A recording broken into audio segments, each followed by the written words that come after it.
Hello, আসসালামু আলাইকুম বন্ধুরা, সবাই কেমন আছো? উপমার রান্নাঘরে স্বাগতম। আজকে রান্না করছি, কয়েকটা রান্নাই দেখাবো। এর মধ্যে এটা হলো খুদের ভাত, কেউ বলে বৌয়া, কেউ বলে, এক এক দেশের এক একটা ভাষা। তো অনেক ভাই বোনেরা আমাকে রিকোয়েস্ট করেছে এটা কিভাবে রান্না করে, অনেক জেলায় নাকি এটা খেতেও পারে না।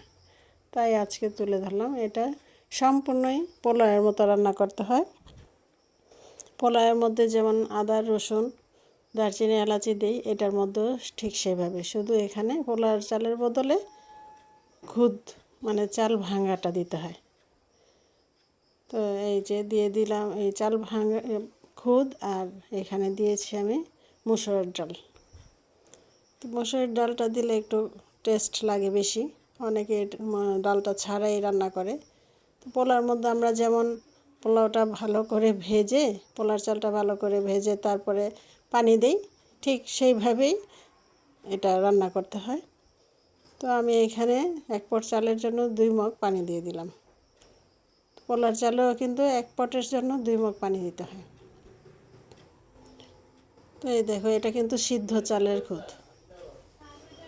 এই দেখো, এভাবে অনেকক্ষণ বসানোর পরে এমন হয়ে গেছে, এটা হয়ে গেছে পুরা। একদমই সহজ, আমরা কম বেশি সবাই কিন্তু পোলাও রান্না করতে পারি। তো পোলাওটা যেমন নরম হয়ে যায়, এটাতে কিন্তু এমন ভয় নেই, শুধু পানির মাপটা থাকলেই হয়, যেহেতু এটা সিদ্ধ চালের। আর খেতে কিন্তু খুবই ভালো লাগে। এটা ভর্তা, হাঁসের মাংস, গরুর মাংস দিয়েও খুব ভালো লাগে। আমরা বিশেষ করে ভর্তা দিয়েই খেতে পছন্দ করি, ডিম আর ডিম ভাজা বা ভর্তা এইগুলি। এ দেখো কত সুন্দর হয়ে গেছে না? এখন বেড়ে দেখাচ্ছি একটা প্লেটে।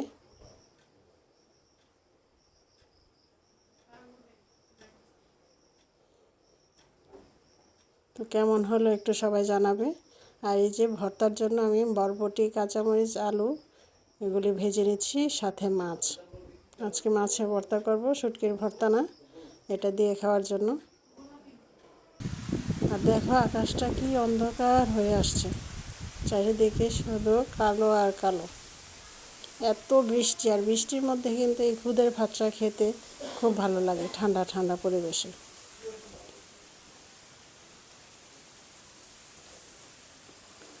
দেখো কি অন্ধকার।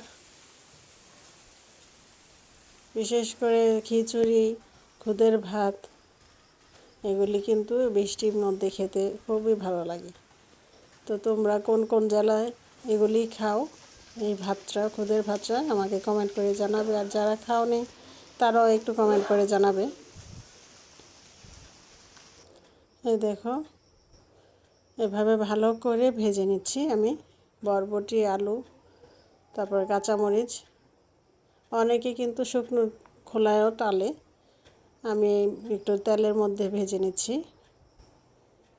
তেলের মধ্যে ভাজলেও খুবই ভালো লাগে। এই দেখো আমার ভর্তাটা হয়ে গেছে।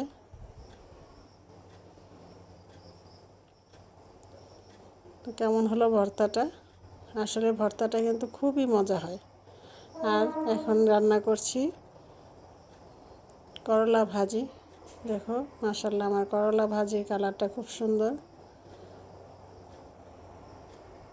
এই তো আমার আজকে রান্না বান্না। অনেক ভাই বোনেরা রিকোয়েস্ট করাতেই আমি এই খুদের ভাতটা দিলাম। তারপর করলা ভাজিটাও অনেকে দেখতে চেয়েছে। করলা ভাজিটা খুবই সহজ, আলু দিয়ে আমি ভাজি করেছি, পেঁয়াজ আর রসুন দিয়েছি যাতে তিতা না লাগে।